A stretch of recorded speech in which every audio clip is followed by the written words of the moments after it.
It happened exactly as the calculations of 7 generations of scientists had predicted. But no computation could convey what every person fortunate enough to witness it felt. That morning, at 7:07 Martian time, the impossible occurred over the 7 chosen domes. The red dusty veil, which for centuries had not let through a single ray, suddenly resonated with the planet's magnetic field. It was like the cosmos itself breathing simultaneously in 7 points above the largest dome cities. The sky opened. It didn't just part, it formed perfectly circular holes, as if someone had carefully cut 7 portholes in the fabric of night. 7 beams of cold, yet incredibly pure sunlight, unseen here for 7,000 years, fell vertically downward. A few seconds before, all 70 domes had switched off their artificial lights, and those 7 pillars became the only source of daylight in the night.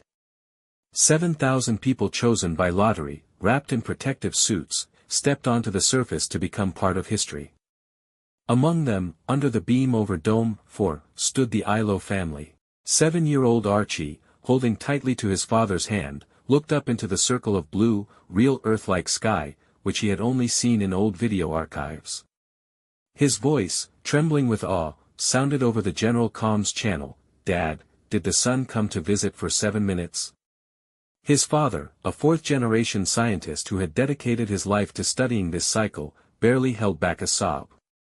"Yes, son. It knows we've been waiting for it for 7 generations."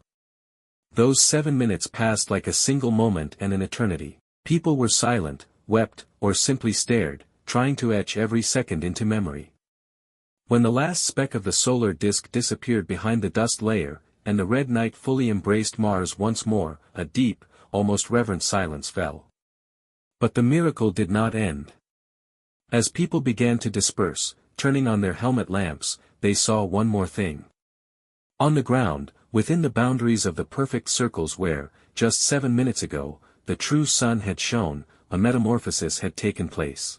A scientific experiment begun exactly 7 years prior, sowing earth grass from seeds preserved for centuries in cryobanks, yielded an incredible result. In 7 minutes of Martian daylight, the grass grew a full 7 centimeters, forming perfect, infant emerald seals upon the rare soil. Now we mark the 7th of January as the day of 7 days after the sun. The day the sky reminded us, children of 2 planets, of our origin. This is not merely an astronomical event. It is an answer, a milestone dividing our history into before and after. It proved that we are not alone in the universe, even here, on another planet. That our home star remembers us. And we remember it. As the final line of an old poem found in the archives and now engraved on the monument at the center of each of the 7 circles testifies, "You have not forgotten me. And I have not forgotten you either."